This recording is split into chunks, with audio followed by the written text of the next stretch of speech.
isn't Beatle? Look at how it's spelled, you know. You doesn't have the other line. I got people on the floor here, my dear. You hit me at the wrong time again. Thanks. Okay.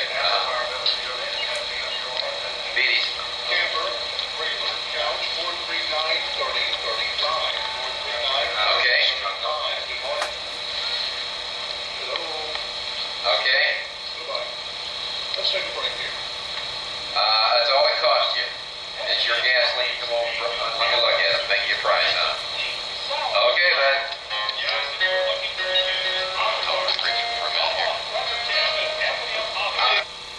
Mr. Beatty, this is your music store, Benton, Illinois? That's correct. And did you ever meet any of the Harrison cult at all? Do you know of George Harrison being here in the 60s and all that?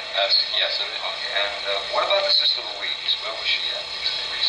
Is she living around here? I understand at this point she's living in Florida. Okay, so in other words, she does come into town occasionally. All right.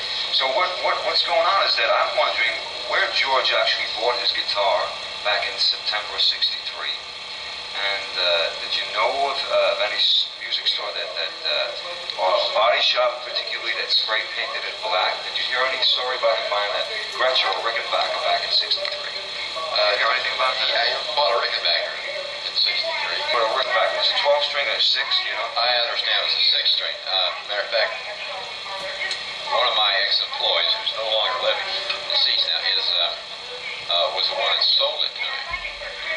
It come out of a music store just north of us here in Mount Vernon. Would that be the Fenton Brothers? Benton Music Store, which is no longer in business. Mr. Benton now, I think, has passed away.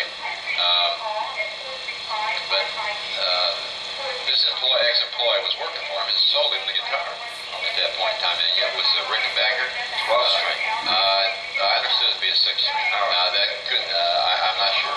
We were trying to figure out if he had this thing spray painted black. For some reason, we heard that he had it spray painted black at a body shop down the street because he didn't like the original finish of the guitar. Well, I didn't hear that story.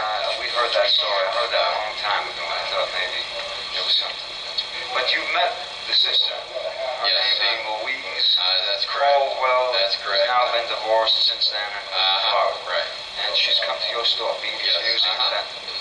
And what is this cross section here, the highway? What is that? We're at Interstate 57. 57. Yeah. And Benton. So let's hold right there. Right there. Something to do with this quest for where Harrison bought his guitar in the house and all that. Let's say you would ask that. You're asking yourself a question. What would you ask yourself, being that you're a native of this area? Probably suggest maybe that you talk to a couple other people in the area who have actually played and performed with him locally. Do you know the names of these people? Sure. There's one here in town, is Gabe McCarty. But he was a guitar player for a certain band. He's still a guitar player, yes, but he was playing quite a bit back then. What's the name of the group he was in? That I don't recall. So there was several groups back then. Also, I'd suggest maybe talk to Bob Ray,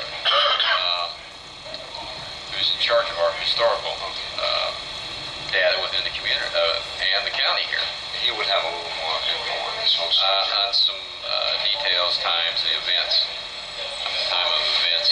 What about the Harrison house and stuff? I call it the Harrison house. They're going to make it into a bed and breakfast. Where's that located? What's the streets, you know?